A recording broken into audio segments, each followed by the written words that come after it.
Today is Monday, January 26, 2015, and we are interviewing Ann Kilty Correct. at the Aptos Public Library in Aptos, California. My name is Jeannie Zarnicki, and Jennifer Cockrell is recording. We both work for the Santa Cruz Public Libraries. This interview is being conducted for the Veterans History Project at the Library of Congress. And where and when were you born? I was born in Lorien, Michigan, 1949. Okay. And so you volunteered with the Red Cross during the Vietnam War, is that correct? I did. I volunteered in 1970. Okay. So let's start off by having you tell us a little bit about your family background and what you were doing before you joined the Red Cross. Okay.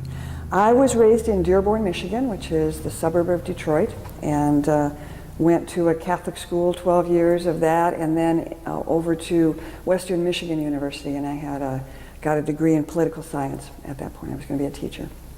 And I got out of school, and there was a glut of teachers, particularly social studies teachers, so they really didn't need another one. And I was 20 years old at the time. I got out of school a little bit early. So I started looking in those days, long before internet, etc. There was a phone book, and you could look under various topics. And so I looked under social service agencies and started calling them saying, you know, what can I do? Do you have anything? And it was just apparently, I don't remember all the economy at that time, but it was not a great time for people with no skills. And although you had a bachelor's degree, it really didn't prepare you for much. But I called the Red Cross on some serendipitous day, and that was what changed my life. It was, they said, oh yeah, we possibly have a job for you. And I remember driving to downtown Detroit, which although these days doesn't seem so far away, then it was a long ways away, and interviewing, and they talked about this job that was as a Red Cross, they called it a Red Cross recreation worker. And you needed a bachelor's degree, and they only hired women for this particular position. And that was, and I came home just so excited, just thrilled, telling my parents that I had a job. Of course, they were thrilled, of course. And then when I told them what it was, you know, that was very interesting. I was always appreciative to my parents because they never, ever said no. They never said, you can't go, what are you thinking? I'm sure it took their breath away. They had two daughters, and which I'm sure they felt very blessed that they didn't have a son that was being drafted. And so they were not having to be affected that way by the war. And then they have this kid, this stupid kid, me, coming home saying, oh, I got a job and I'm going to Vietnam, and won't that be fun? But, you know, I'm sure they prayed a lot, but they never said anything really negative about it, so that was it. And describe any training that you had to prepare you for this. Well, the Red Cross sent us to Washington, D.C., to their national headquarters for a couple of weeks. And they would send cohorts of young women at different times. I can't remember what the spacing was. And your assignment was going to be for a year. And I have no idea. I can't really remember what they trained us for. I'm sure they taught us about the military and the rank system and who was who and what was what. A little bit about our job. So our job was essentially to manage rear recreation centers that would have pool tables and play cards and that sort of thing. So the idea was a diversion for GIs, for any of the service, depending on where you were stationed. Mm-hmm. And the other part of the job was to go out to what they would call forward fire bases and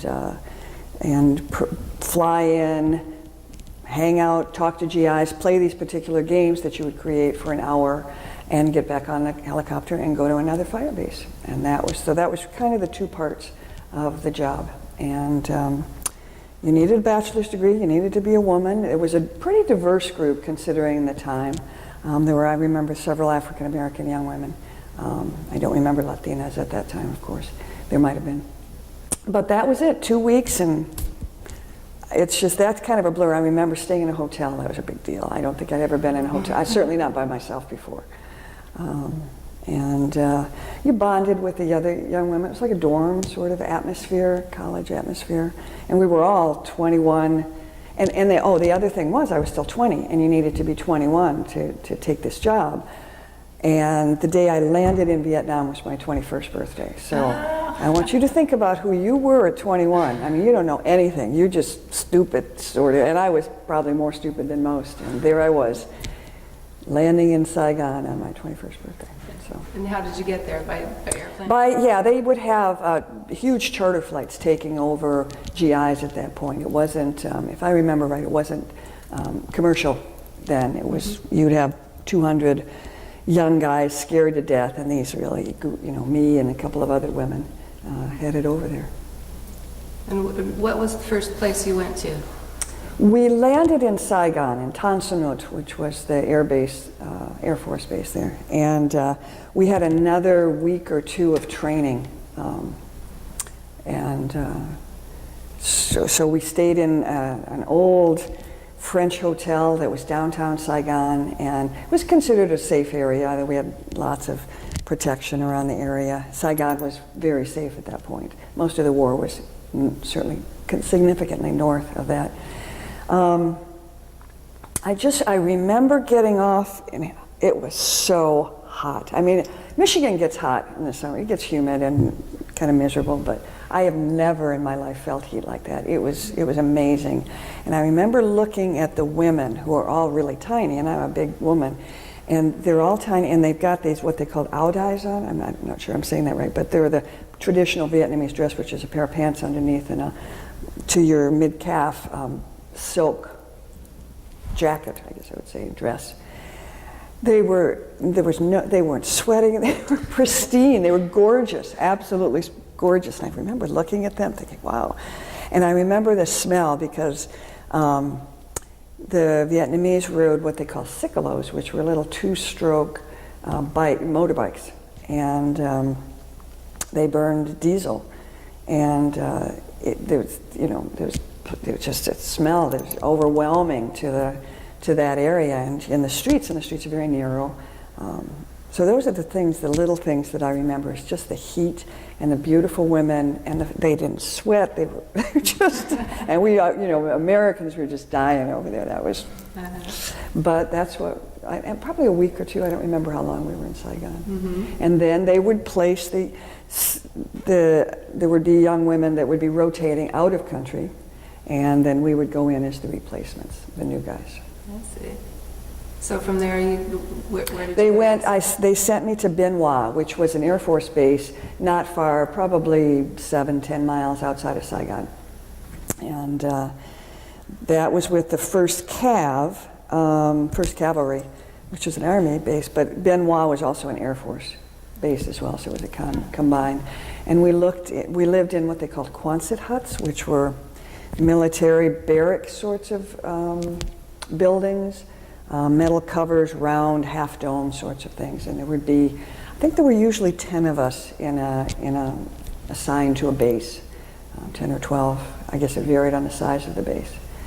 And I was the new guy, big-eyed, and somebody else was rotating out, and then they'd stagger us. We had about 3 or 4 months at each base, unless there was some sort of conflict or difficulty or something. But that was pretty standard, about 4 months maybe, because it was a year, and I was at 3 different places. And specifically, what did you do as a recreation specialist?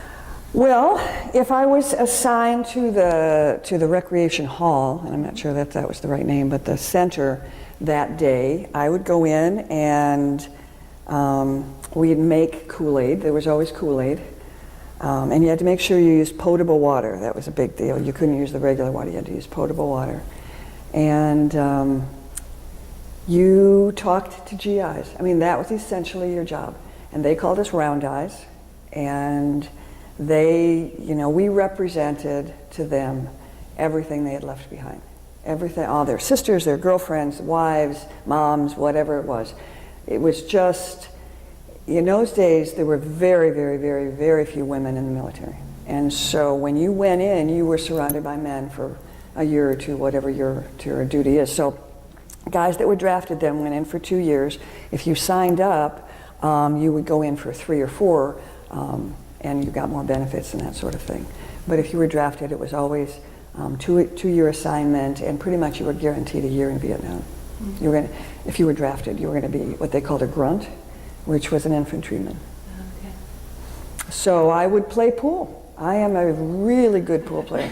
I played pool for probably 6 hours a day. Wow. Of course, then my eyes were a little bit better. Now with the bifocals, it's a little tougher. But I could shoot a really good game of pool.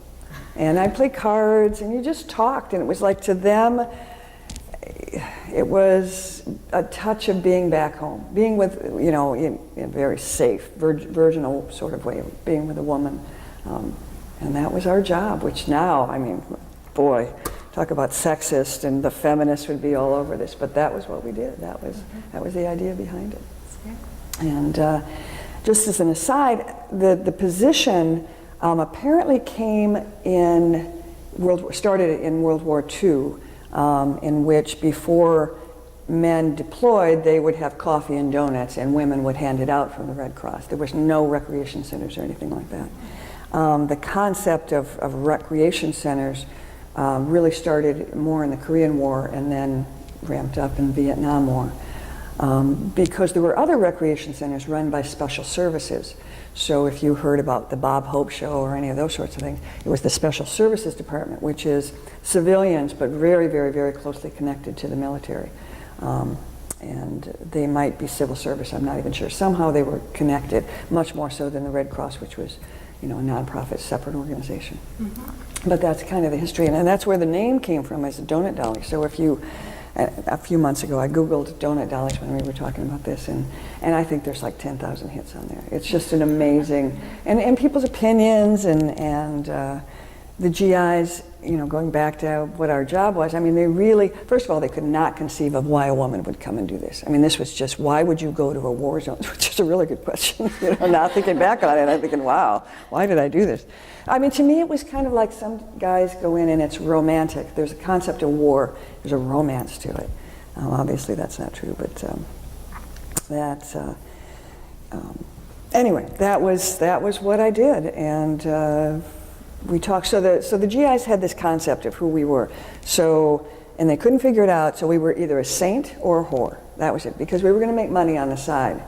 And that because that was their concept of what a woman would do, because many of the Vietnamese, well, not many, but some Vietnamese women, of course, had to go to that profession, and why else would a round eye come to do that? So, or you were a saint and you just, So we had rules. We couldn't smoke. We couldn't smoke in public. I think we could still smoke it back, and you could certainly never drink in public, but you could drink there, and they only wanted you really to date officers, and I mean, there were a lot of rules, written and spoken and unspoken, written and unwritten, for our work at that time.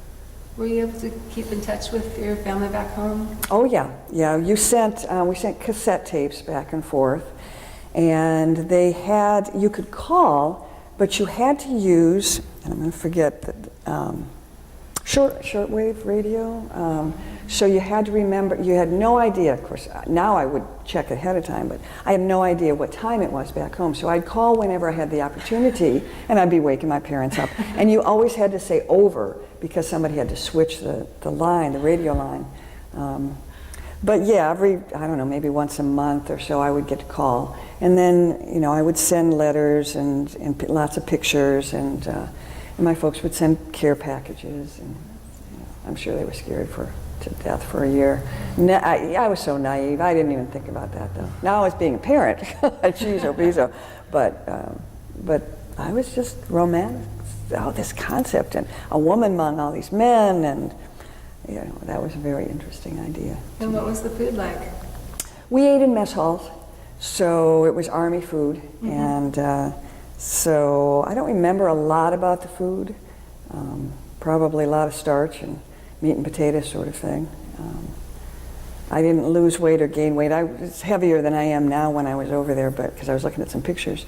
But I don't remember a lot about that. I don't remember great food. I remember being able to go into the base and go to a French restaurant. And that was phenomenal. That was amazing food. That I remember getting shrimp, I think, some sort of really good seafood for French, and fried rice. But that's not one of those things that stayed with me. And did you have any, was there a certain amount of stress involved with working there? Or? It's so interesting. Yeah, of course. You're in a war zone. And although you're protected all the time, war it just changes you.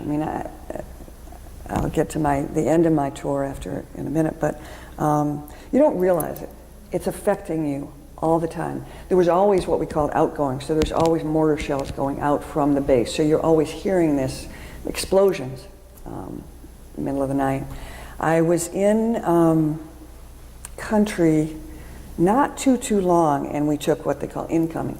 And so what they taught you, it's kind of like getting under your desk for a nuclear explosion. What they taught you was to take your mattress and roll over with your mattress on top of you and try to get under your cot, your bed there,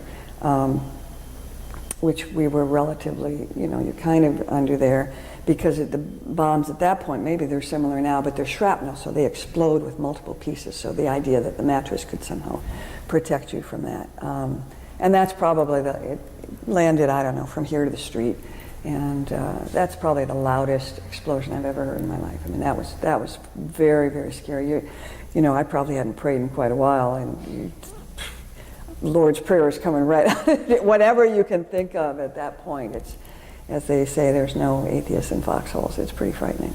But in terms of stress, the stress is more subtle. The stress is just, this is a very, I don't know, artificial's not the right word, macabre, just surreal place. And even though you got days off and you're doing your laundry, it's just different. It's just odd. And of course, there's the Vietnamese people that you're supposed to be there for them, but they might be your enemy, they might be your friend. It's very similar to today when you never know in the wars that we're running right now, who's who and what's what. And so I remember, just as a quick aside, the first time I went on R&R and went to Sydney, and I remember looking, it's about halfway through my tour, at the kids, and they all had clothes on. And I thought, that's really odd, because the little kids in Vietnam never wore clothes. And just paved streets and things that obviously we take for granted now. I looked around and this was very odd. But it's insidious. You just get used to the fact that the streets are rutted and it's going to rain and kids aren't wearing clothes and there's a whole family on a little tiny Ciclo and there's 6 people riding it, and it's just the images are just odd, but it's constantly with you, and that's what changes you over time. So. But you did get a chance to travel elsewhere, so you went I did. They give you time out because they know how stressful it is. So I went to Sydney the first time and Hong Kong the second time, and just very different weeks. We have a week of R&R, just like the GIs did, and it was it was wonderful. It whet my appetite to travel, and I met another donut dolly who had been assigned in both spots, and we traveled together at that point. So that was fun. I don't have a lot of memories. I remember shopping a lot in Hong Kong, and I remember warm water because there was no hot water. Of course, it was hot, so you didn't really miss it all that much. But I remember taking a bath and thinking, wow, this is unusual. This is just having hot water in a bath and sitting there, because you only had showers, of course. Uh-huh. So. Were there any humorous stories that you... I'm sure there were. You laughed a lot. We played games every day. The idea was diversion, right. and we created our own games. So they would try to do current events or sports or something that was something that the guys got. They were very competitive, especially when you did sports. And we didn't know a lot about it, but we'd figure it out. And again, we didn't have There was no, I mean, I'm trying to remember how we did our research sort of thing, but I suppose we had some books or asked somebody. Boy, the world before. Yeah, there were good times. We had parties. We dated. You know, it was there was all of that, certainly. You got a bunch of 20-year-olds, 25-year-olds, you know, all together, and so yeah, there were good times. Was there ever a point where you wanted to go home early? At the end, you're ready to go home. So my tour was shortened probably by about 3 or 4 weeks because over in the Pacific, it's called a typhoon hit. And our base was essentially wiped out by that. So we were evacuated out and sent to another base and doubled up with the girls there for a while. And then they just sent us home a little bit early. So at the end, you're kind of jaundiced, you're kind of bitter. You don't know why exactly. It's not like there's any particular one thing, but you're just tired. Mm-hmm. You're just tired. And I understand now with the current war that the deployments aren't that long. I mean, they'll be 6 or 7 or 8 months, and then sometimes the guys re-up or they're reassigned, or the women too, but you're ready at the end of the year to go back. Mm-hmm. So I'm sure I was. I just remember being tired and not angry so much, but I'd look at the new people coming in and just kind of put my nose in the air. Oh, what do they know? Sort of thing. Okay, and what about going back home? What was it like? Oh boy, that was tough. That was tough. It was just, you know, I am very careful not to use the word post-traumatic because I didn't have anything like the guys in the field did or those folks did. I didn't have any of that. But because, as I said earlier, you are so affected by the war. Becomes a part of you. I couldn't carry on a conversation. Nothing was normal. Nothing. My family tried to talk to me, and it was monosyllabic, and I thought, unconsciously, I think I was thinking, what do you know? This is all not real. What's real was the war. Home wasn't real. And so you'd go someplace to a party or something, and people would want to engage me and for me to talk about it. And unless somebody had been there, the only people I could talk to were folks that had been in Vietnam, the GIs that had been there. And then it was just, I found a kindred spirit. But for a long time, I couldn't talk about anything. It was, I had the truth maybe, and they didn't. And so one of the things that a lot of, well, I don't know about GIs, but I can say that a lot of the girls did, was we traveled after that. And I took a year after that, and I went to Europe for a year and backpacked and did my hippie time, as I tell my kids. The stories I'm not going to tell them until they're 40. Sort of. So yeah, it took me a long time to recover from that. I don't have nightmares. I don't have any of that sort of stress. So that's why I'm really cautious not to say it was that sort of terrible malady. But was I affected? Absolutely, absolutely. And in Europe, I would seek out guys and women. I would connect with folks that had been in the war. And then I was home. I was comfortable. I knew what was going on.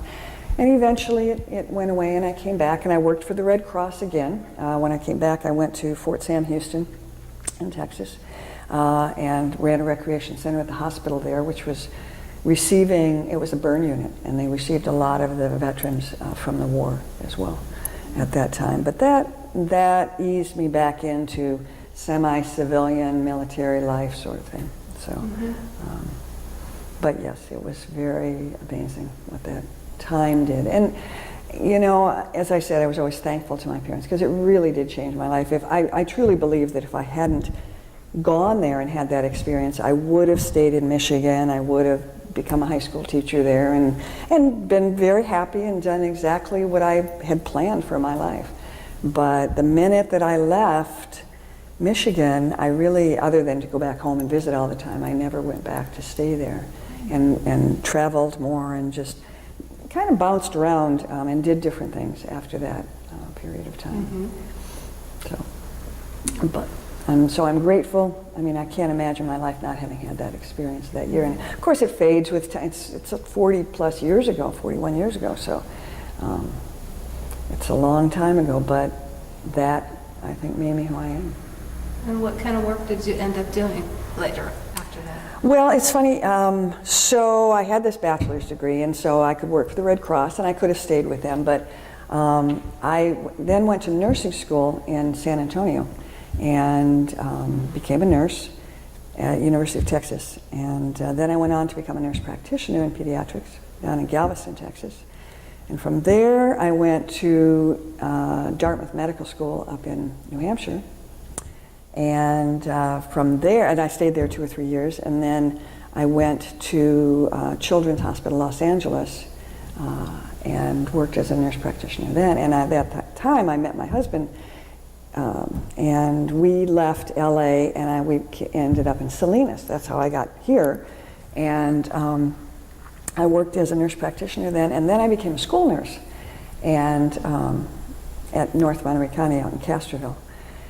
And they laid off school nurses back in 1990, and then I dusted off my teaching credential and said, you can't lay me off. So I went back teaching. I worked in the teen parent program because I knew a lot of those students, having been the school nurse. Then eventually became a school administrator and retired as a school principal administrator. Yeah. So, and now I consult, I coach other principals, and I work for my professional organization, which is the luncheon I'm going to today. Oh, okay. So the badge that I have on here. Okay. So yes, I've had a very varied life. I had 3 kids. I got divorced. I was a single parent and raised those 3 kids. And last month, my 3rd graduated from Cal State Monterey Bay. Thank you, Lord. No more checks to the UC or the Cal State system. And so I have 3 successful, great kids, 2 girls and a boy. And my oldest is going to get married here in March, here in Santa Cruz area.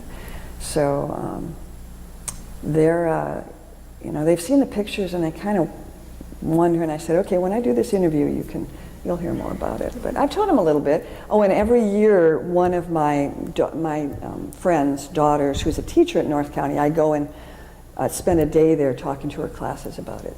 Because Vietnam for them might as well be the medieval times. It's so far away. It's just, there's no frame of reality in that at all. And when you were there, did you did you create any friendships that lasted, and do you have reunions? It's funny. One of the guys I dated, he and I have connected on Facebook. So that's been interesting. He was a pilot there, and it's very interesting because his politics is polar opposite than what mine is. But he was the one that said he had a veterans project. He lives in Arizona, somewhere in Arizona. And so he said, you really need to do this. So that's kind of what got me interested in this. I don't know what they call their project, but so I will be happy to tell him that I was able to do this.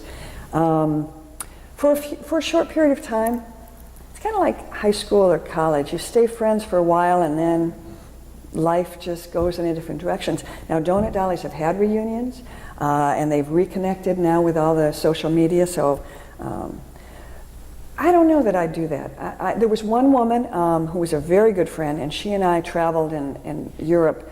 We went to Rome and we stayed there for a few months. And her mother was French-Tunisian, so she ended up going to Tunisia. She married a Tunisian man, and she and I stayed friends for several years. I know she had a couple of kids there, and I would love to look her up. I don't know if I can find her or not. No, after probably about 3 years, 5 years, maybe, those friendships faded away. I think if we'd had social media, they would have continued. But it's if I said to you, how many of your high school friends are you still connected to, or your college friends? There's probably not too few, maybe 1 or 2 if you're lucky. Exactly. Yeah. Through Facebook. Through Facebook. Yep. The kids think they got it, but they don't know. We're the ones using it. So. And have you been back to visit Vietnam? No, it's funny. It's on my. I've just retired within the last 2 years, and so the first trip I took was to Tuscany last fall. That was very exciting. But the group that I like, this tour company, has a trip to Vietnam, and one of the women that I know went, and she talked about it. And there are many veterans are going back, and it's very interesting to me that for a place they hated so much, they want to go back and figure some things out again. And one of the parts of this particular tour, one of the days they spend is in the Kikuchi Tunnels, which is, you know, as the GIs knew, but they could never find them, the tunnels that the Viet Cong used to infiltrate areas that were, and then they'd escape, and they could never find them. They bomb, but it didn't make any difference.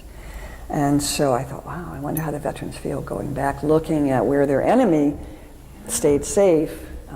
Yes, that is on my list of places to go. It is a beautiful country. Absolutely. I would lay on a beach in Cam Ranh Bay, I think it was, or Quy Nhon, I can't remember, and I'd plan my hotel. I mean, the water was gorgeous. I mean, it's warm water. It's the South China Sea right there. And it's just, it's beautiful like the Caribbean is, which is also that same climate, and pristine, spectacular. So I'm hoping, every time I buy clothing that says made in Vietnam, I kind of go, I nod to it, But it's so interesting because I was one of the protesters against the war. I went to Washington against the war and was tear gassed against the war and all that when I was in college. And then I never supported the war, but I certainly and continue to support the military. I mean, there's a very big difference in that. And I always want people to understand that. The GIs did have a harder time than I did coming back. I'm sure they were called names and nobody understood. They were not welcomed. They got rid of that uniform as soon as they could. It was just so wrong. That was just so wrong. And to bury all those feelings, and I hope they get to connect with a project like this so they can talk about, because what was done to them, especially the draftees, was just criminal. Maybe, and our memory is very short because we keep getting into these sorts of things again and again. So you've already talked a little bit about how the service affected your life. Anything else to add about? No, I think, I just saw American Sniper last week, and I know there's a lot of controversy about what was true and what wasn't about that. But the scene where he's sitting in the barbecue and everybody's playing and the kids are there and he can't get into it. He just can't do that. That makes perfect sense to me. And I don't know if you saw the movie Hurt Locker, but there's a scene where Jeremy Renner is, he's got a beautiful wife, he's got a beautiful child, and he wants to be normal. He wants to just be like the other people that are there in this town and come back, and he just can't. And I understand that. I had that for a very short period of time. So if we can do anything to help the people coming back. Okay, so in Vietnam, and I don't know how it is right now, but during that time there were 9 support people for every grunt that was in the field. And so everybody was affected differently. If you were a cook and you were in a rear area, you never saw combat. Nobody was ever really trying to kill you personally. So their experience may be very different. They come back and nobody really cares that they kept the jeeps running or the planes going or anything like that. So they don't have any of that to be able to talk about. So that's a different sort of loss. They lost a year of their lives to what? And then there are the folks that were under fire. And the few times that I was under fire, I can't imagine that sort of stress, what it does to you, what it does to the synapses in the brain and the nervous system. It's got to affect it for the rest of your life. And so we got to come up with something better. I don't know what the Veterans Administration has now. I know that there are various organizations, whether it's Wounded Warriors or whatever it is, that are trying to help, at least talking about it.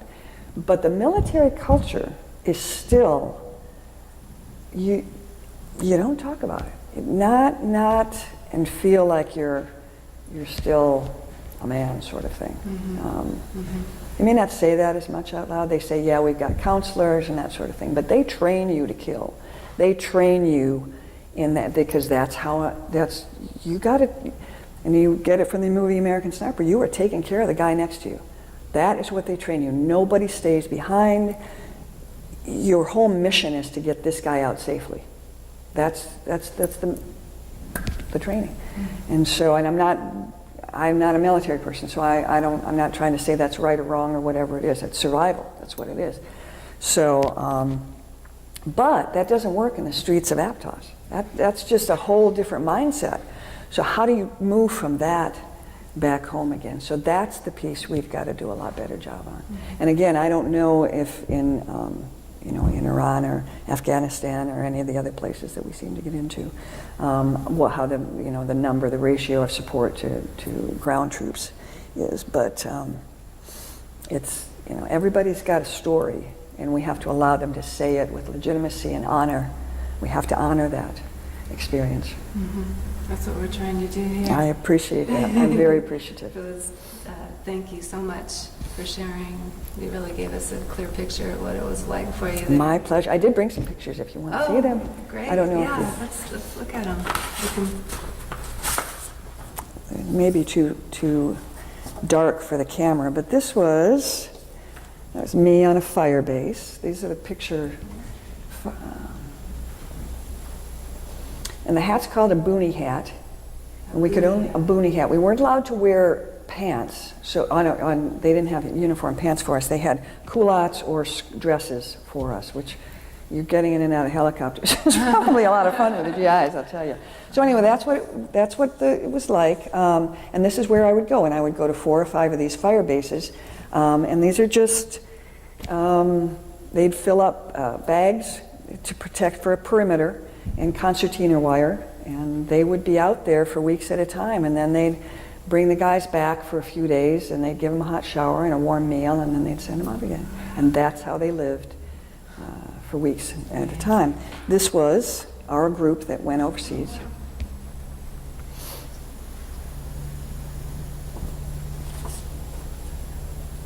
I want you to note the hairdos. I appreciate those. And this, at the same time we were in Vietnam, they still had donut dollies in Korea, and that was the group of ours that went to Korea. This one,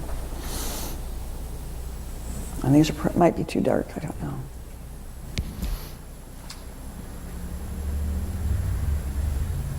So that was inside one of the recreational facilities? Yep.